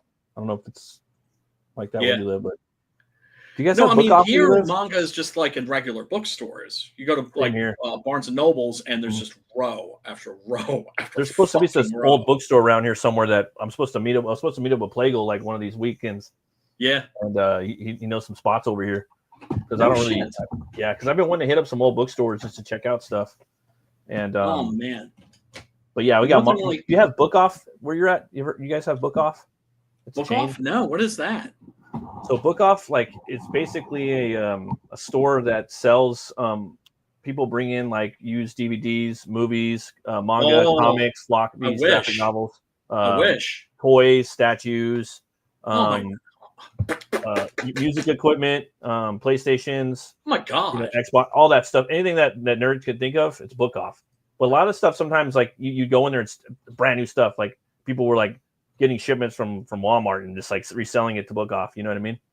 But I try to go in there and I go in there and like they have a massive, like they have a whole aisle of just like graphic novels. In the front they have all these like bins of floppies. And I'm like, damn, I need to come in here and just jump into these. But usually I have my son with me and he's like, come on, show me the toys. And, yeah, of course. Everyone's always like, it's like the manga is on one side, and then all the American graphic novels, indie, DC, they're all on the right side, but everybody's usually always looking at the manga. There's hardly anybody looking. There's never looking at the American graphic novels or the BD or anything. They have some BD in there as well. It's like whatever you can find. They don't want it, man. They don't want it. Books that have been there for like 5 years that are still there, bro, that no one's ever bought. Like they have the Marcus Nispel Pathfinder. They have 2 of them, and they've been there. Because they had a graphic novel that came out with that movie. I remember. There's 2 of them. Yeah. It looked good too. Well, I mean, it looks cool on the cover, but I didn't like the art. It's just like not my thing. It's kind of, it's like a lot of photographic stuff, and like for me that's cool. Like, but I get it's like photographs mixed with like computer, like old school Adobe Photoshop type shit. Oh god. And for me, it's like that. It's got to look like Sienkiewicz. If you're gonna go like a Sienkiewicz route and do it like that, then that's cool. Right. But or a Bradstreet level, but I don't know. Something about it was just off, and I couldn't. And that's my jam, bro. Like that movie, like I love that movie. I really love that movie, and like just the whole aesthetic, very inspiring. And like the more I've learned about Vikings, the more I'm like, damn, I really miss the exaggerated romanticism of the horned helmet. Like that shit's got to come back. Yes. So I'm like, I'm gonna bring that shit back. Absolutely. Well, I mean, I brought it back a little bit because right it's here. cool. So he's got a couple horns behind me. And it's not like like the TV series Vikings, which was like ridiculously popular and was responsible for all the Viking shit we have now. Yeah, it was. A shit, in my opinion, a shit series after the first season, and could give fuck all about accuracy. Oh no! So it's like if you don't give a fuck about accuracy to begin with, then put the horns on. Give them the fucking horned helmets. I thought that first season was by far the best with Gabriel Byrne. It was really good. Yes, for sure. For then they had some weird like part like 1.5 season. Like, what are you guys doing? Like, but anyway, first 4 seasons are dope. But as soon as Ragnar dies, I was like, all right, I'm out. You know when I was out. You know when season 1. You're out with season 1, right? Oh, robot. Ragnar brings his fucking wife on the fucking like out raiding with them. Yeah, I was talking to Preston about that the other night. He's like, yeah, I think it was Preston saying how like the Viking women were, they're warriors and stuff. I'm like, no, there weren't. You know what I mean? Like, if you talk to most like bullshit scholars and stuff, SJWs will get mad though if you tell them there was one. Yeah, there was one, and she still believed she should have been she's probably was a chieftain or a she was a chieftain, and she was buried with all of the stuff, all of her, in her ship with her horses and her swords and her armor and her jewelry and her treasure. And they put her in the Northman. She's in the Northman. She's in 2 scenes. She's in the scene. She's like in the front of a boat rowing, like, hurry up, you motherfuckers. And it's in that long shot, that one take shot where they're zooming in and they turn right real quick. And then they see Homeboy's. Awesome movie. Awesome. Yeah. And then you see later again when they're invading the village and they're murdering everybody. And she's running around on a horse or riding around on a horse. She's like, And they specifically put her in there because that's the one. That's the one that they've only found one. And it's in Sweden. There's like a big mound graveyard of all these different kings. It's like I forgot the name of it, but it's like the graveyard of kings, and it's just like this field. Well, keep in mind, just because also somebody's buried with a sword doesn't mean that they were using it. Right. Like people used to think that swords were really heavy, right? Because like medieval swords. I mean, I'm like, the Viking swords are blade heavy, like I said, but that's because you're hacking through fucking wooden shields. Yeah. Right.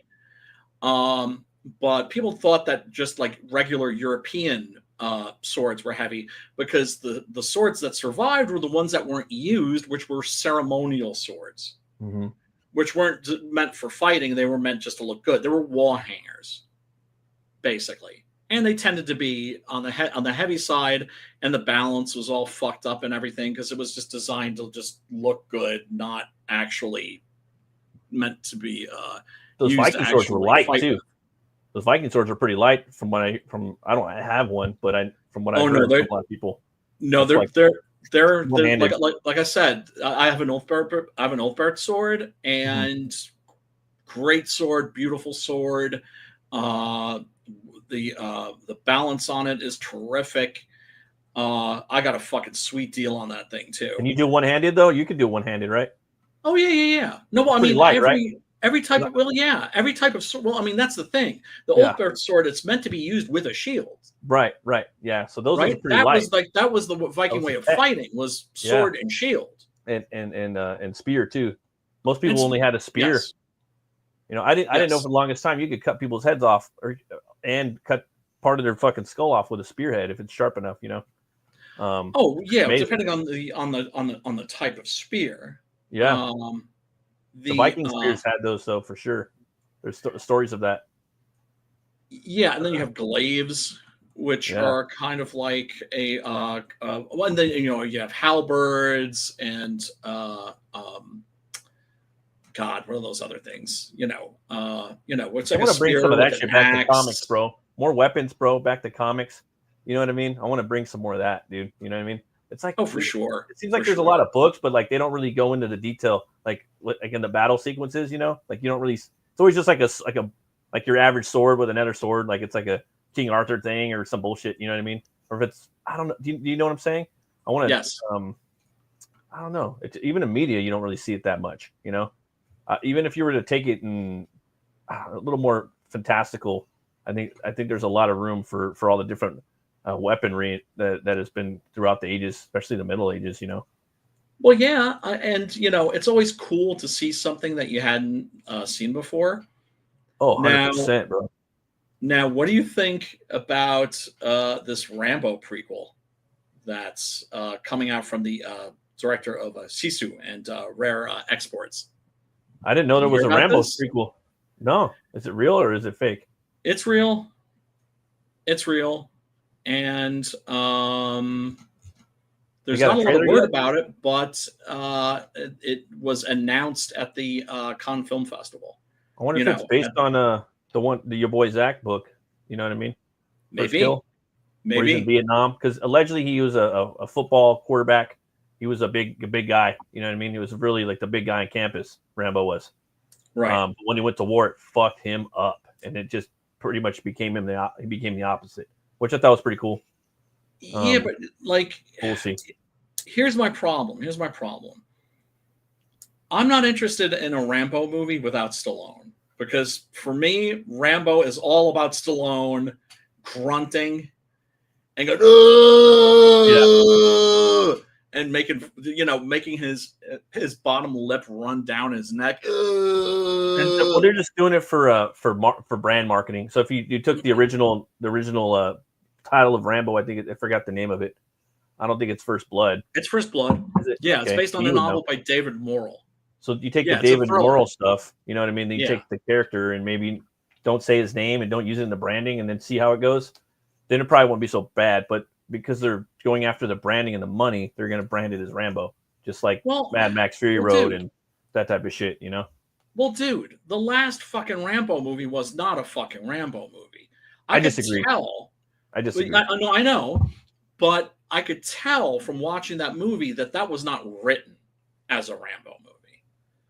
That had to have been a repurposed script. It had to have been. It felt like a Rambo movie to me. It felt like the same really? Exact shit.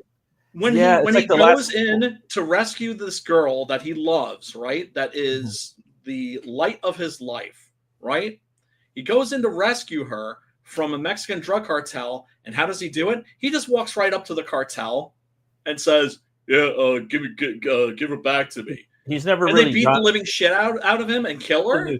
It's a new thing though. Like he's older and it's just like a new. Fuck that! He's supposed to be fucking Rambo. God damn it! He's supposed to be fucking like sneaking around and fucking snapping necks and shit. That's what he does at the end. Plus, he didn't have like a niece that he was avenging ever. It was always him fucking around for the first 30 minutes, the last 45 minutes, war. And it's the same shit that happened in this movie.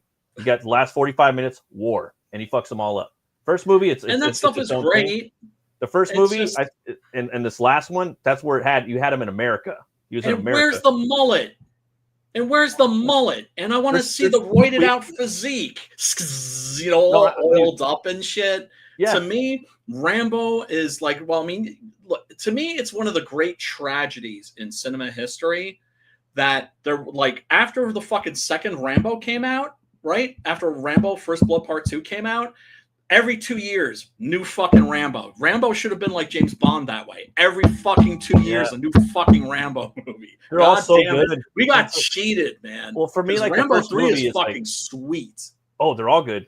And I like them all. And they're all little the first movie's Oscar contender as far as I'm concerned. The other ones are not. Yeah, that's a genuinely good movie. It's an Whereas Oscar like 2 contender. is like cartoonish. Yeah, it turns it funny. He goes to war. He literally he's literally an army by himself. He's a one-man army. Well, he's a superhero. Yeah. In the second movie, he's superhuman. And that's he's very human in the first movie, and then he becomes superhuman in the second one. That's my James Cameron said that when he wrote the screenplay for that, the first draft, that he was very human in it, and that clearly a very tormented character. But then he said Stallone did his rewrite and just turned him into a superhero. No, that's right, dude. There's that I'm about it. You know, in the last movie they tried to reel it in. Scene where he jumps in the water, right? Where he's running from the fucking bomb. Right? He jumps off the waterfall and the flames are riding right up his ass. Yeah. Right? So cool. Yeah. He falls in the water. And the Ruskies are hovering over the water that he fell into in the helicopter, and they're just riddling it with fucking gunfire for like 15 minutes. Yeah. Right? And then he just goes, "Ah!" And he literally pops like 20 feet up into the air, out of the water, and grabs onto the fucking helicopter, and then fucking kills everybody on the fucking helicopter. He's a superhero. Yeah. He's a superhero. My favorite by far is Rambo, which is 4. That's my favorite one by far. I think he looks kind of stupid with that wet shirt. That one's good. Dude, he just fucks everybody up in that movie, like hardcore fucks everybody up. And his face is all distorted. His face is all distorted. He's got the chipmunk cheeks and everything. He's roided the fuck out in that. And that's what I'm saying. It's just like, he's got to be fucking roided the fuck out. He was. Rambo's all about the roids. All about the roids. When they busted Sylvester Stallone coming into Australia with like a load of roids. He had his own roids. He had his own roids. Yeah, his own brand of roid. Oh, did he really? Oh, Stone. He had his own scientist working on it back then. That's no shit. Like, I don't want to take my shirt off. I feel like, I don't need to take the shirt off. But then like he makes like a bunch of other movies after that where he's taking his shirt off again. He's got tats later, like in was it A Bullet to the Head or some shit? Well, but I don't know. I like them all, dude. They're all. Yeah, I don't know about making another one. I feel kind of weird about that. Now the stuff with Last Blood though, I agree with you. I didn't like how he went in there and did that. If I would, I don't know.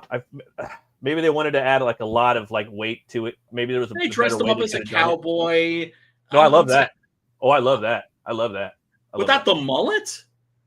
Without the mullet? No, I don't really fuck care. that. I don't really Rambo's care. got to have the fucking mullet. He's got to have the fucking. He's got to the roided out fucking physique. Because he does that.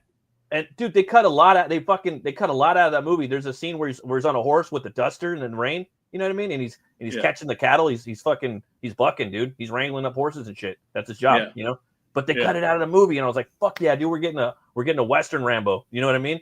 Yeah. And then I come to find out he trains horses. That's fucking what Stallone does. He knows how to ride them. That's what he does. No and ever since then, I was like, dude, why the fuck haven't we got a Stallone like Western, right? And then I was like, and then Tulsa King came out, and I'm like, why the fuck hasn't he played a mob boss yet? He's the Italian stallion. You know what I mean? He breaks fucking stallions for breakfast. You know what I mean? And so now we got Tulsa King. I'm like, okay, that's what I'm watching right now, by the way. Tulsa King. Is that worth watching? Not that I'm going to get around to it. I got Dexter. I got a billion other fucking shows. I would watch. Dexter is like way better. It's leagues better than Tulsa King. Tulsa King it's more of a comedy, but it gets dark and it's got its occasional gore here and there and action and blood and guts and it's got its mafia shit. But the tone is all over the place for me. But I still like it. I get a kick out of it. It's worth a watch. Season 2, I don't know. It's just kind of. It's just weird, because it's mafia out in like Tulsa, Oklahoma, and he has this bunch of like random people that he makes his little like his little gang of, which is kind of funny, but I think in some ways it's kind of too funny in certain spots, like it's missing that. I don't know, man. It's missing something like it's missing a little. It could be a little darker, I guess, just a little bit darker. What, Tulsa King? Yeah, it's got a lot of humor in it, Yeah. Well, look, Stallone can just be a character actor now. Like I said, he's one of those people that has a face that's like aged in a really, really interesting way. Fucking Sergio Leone, if he was alive, would be like, oh, I gotta use this motherfucker. He'd be great in a Western. You could totally put him in there, like absolutely. I haven't seen him in a Western yet, but I'm waiting for that director's cut of Rambo. I still have, or Last Blood. I still haven't watched it on my big screen. I've been waiting. But I do love the end. Like, there's a lot of good kills in there. I like it when he gets the guy in the truck, out in the club, the end when he's just fucking just chopping those motherfuckers up is great. I'm not gonna lie. I'm not gonna fucking lie. Yes, that's fucking great. Yes. Yes. But what I'm saying is he should have gone in fucking commando style and rescue, or something. If something had gone wrong, you could still kill the niece if you need to. Yeah, right? I would have killed her for sure. I would have killed. She needs to die for the plot and for the sake of the plot. She needs to go for sure. For that emotional weight, to it. So but it just, I don't know, man. I don't know. It's like I said, it's just like I don't have confirmation. I don't know for a fact, but I feel in my gut that was a repurposed screenplay. That was written to not meant to be a Rambo movie, and was like retroactively turned into a Rambo movie. I mean, they do shit like that sometimes. I think and hey, was, I might be wrong, but I feel it like when I was watching it, I felt it in my gut. So I don't know. Well, I know for sure he was going to be taking on a cartel. You know, like that had to have been the next thing. The cartel, and maybe like the triads or the Yakuza. You know, because he's already gone after like what the Russians. I think the Middle Easterns in Afghanistan. You know what I mean? He went after Vietnam. So you got to kind of, I think China would be the next thing. China. No, he was with the Taliban in Rambo 3. He was with the Mujahideen. That's right. That's one of the things that, like, when that came out in DVD, there was in the special features, they were just like, yeah, we got to address something here. Yeah. So maybe he could fix that and make another one, but it's just no. like, I mean, look. A lot of people where do people get their history from? They get it from movies, right? Yeah. And TV, and from TV shows. So, if you know your history, if you understand, it's like, yeah, they were like, fighting Russian invaders, right? And so Rambo's helping them fight the Russians. The Russians, yeah, exactly. And then we were the invaders. And I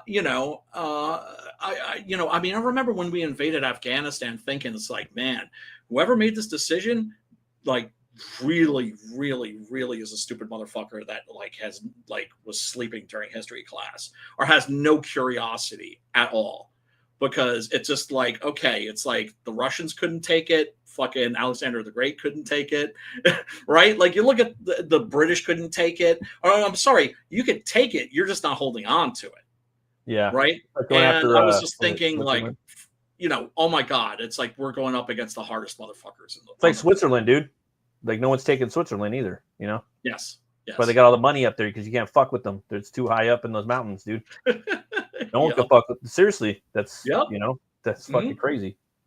Yeah, man. I would recommend Tulsa King. It's like it gets mean though when it gets mean and it needs to, but it's like the first season was better than the second one, but it's pretty cool. Could be a little more ruthless. Could be more ruthless, a little dark. It could be a little more like Goodfellas and Casino is what I'm saying. It's not. It's a little too. It's got some lightheartedness to it. It's actually got a lot of heart to it, and I'm like, I want it to be a little more heartless.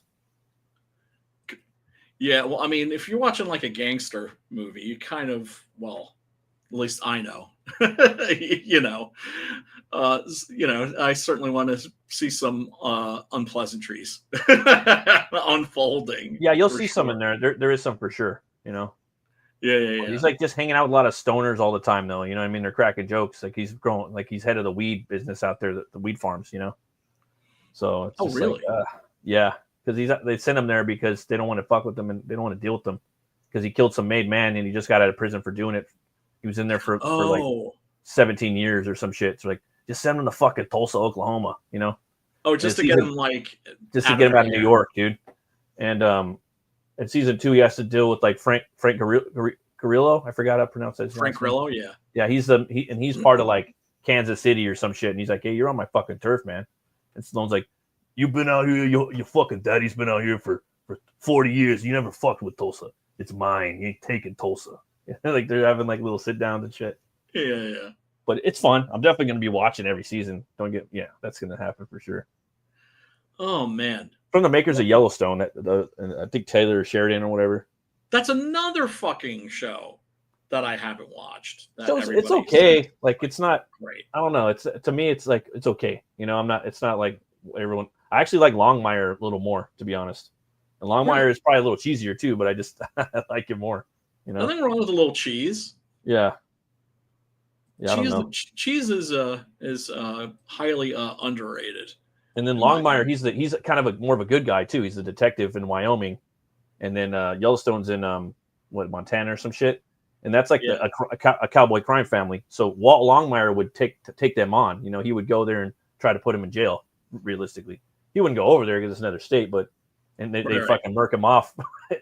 I guess they're like the land too that Kevin Costner owns. It's like the size of a state. It's like the size of like Yeah. Rhode Island or some shit in the steer, and he has to fly around in a helicopter because it's so fucking big, you know. God damn.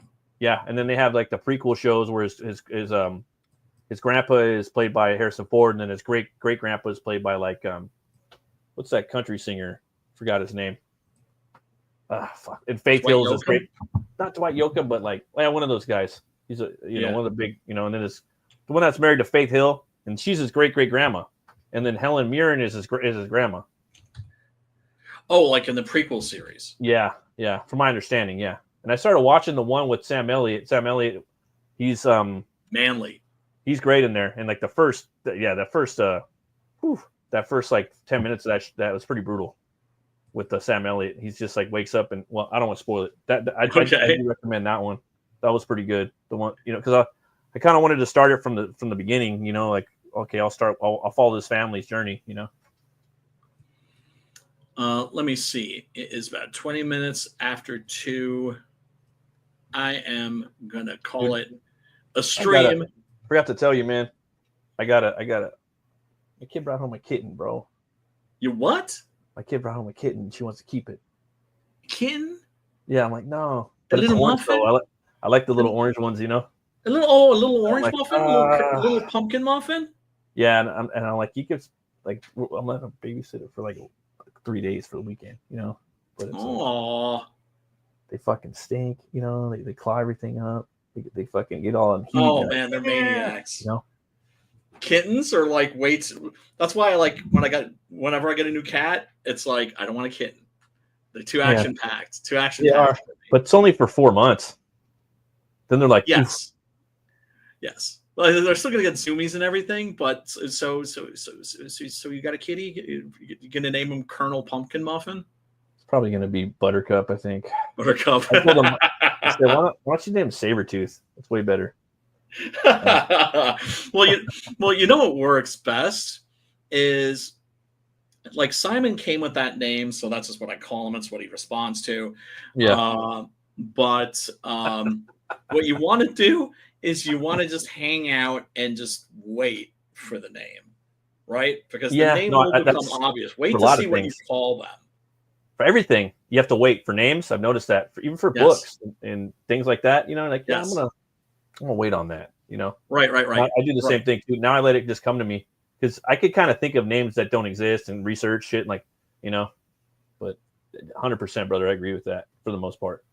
Yeah, you just you have to wait for the personality of the critter to establish itself, to get a grip on it. And sometimes also, you know, that's why whenever, you know, I mean, sometimes I have a title, I'm like, that's what I'm going with. Yeah, but, you can start from it. That's what I was saying most of the time. Most of the time, but sometimes you're just like, this is just like a place there. Yeah. Right. No, it helps too sometimes inform, like even if you're making a character, you know, like, oh, okay. Right. Kind of cool. Yeah. But yeah, like Blood Moon Stomp I wrote that as Abraxas. And I was just like, that's the title until I can come up with like a better title. When's that book launching? Still don't know. I gotta talk to Adam. Maybe next year or something.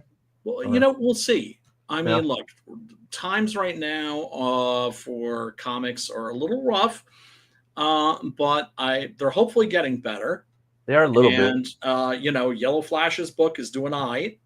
Yeah, doing very good. I should say it's better than but of Ripley course, just launched another anthology too with a lot of the Friday Night Tights guys and Geeks and Gamers dudes. It's like an anthology. Yep, already cleared 100K. And Eric July is, you know, killing it now with all the books that he's putting out. Yeah, he just puts on down the regular. Every month. It's a new book. It's like been, you know, I'm looking forward to. I mean, it's mostly cape shit. I'm looking forward to Horseman. I picked those books up. I've been wanting to pick those up. That's the one that I really want to check out. I picked them up on sale too. I didn't get the covers I wanted, but I'm not really. I'm there for the guts. You know what I mean?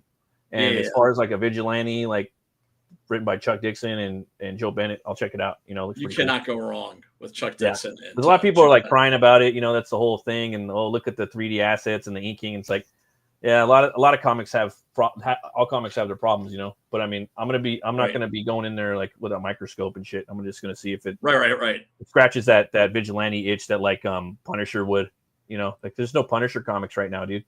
You know what I mean?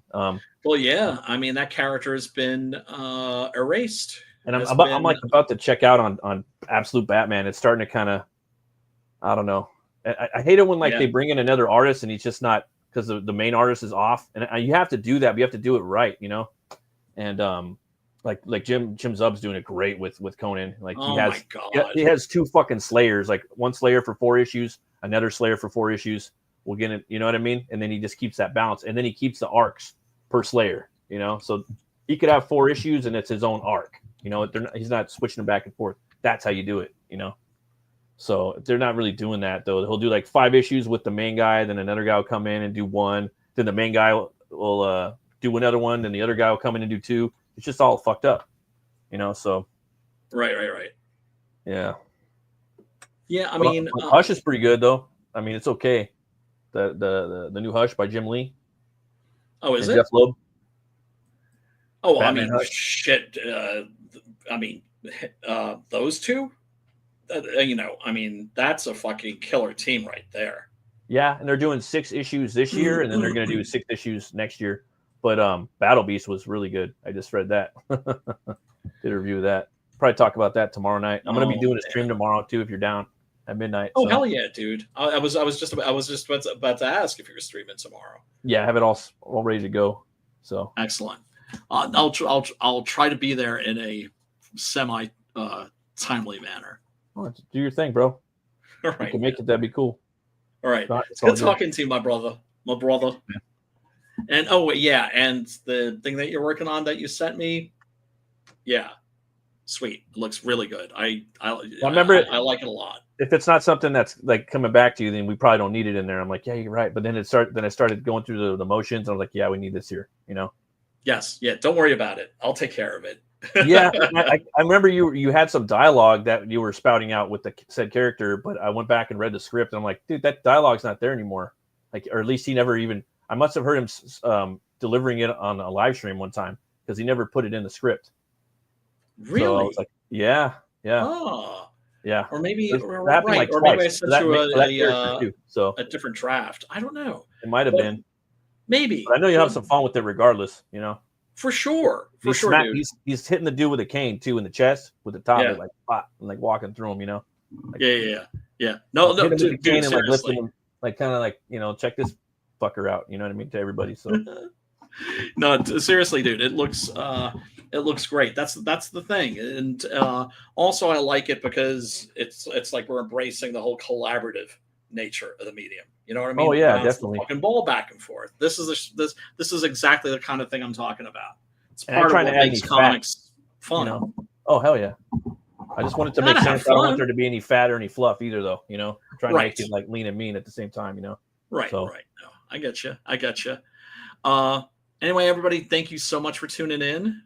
Smack that like button and ring ding ding on the bell for notifications. And Matt, good seeing you, my brother, and I will hopefully see you tomorrow. Yeah. All right, everybody. Peace, love, and metal.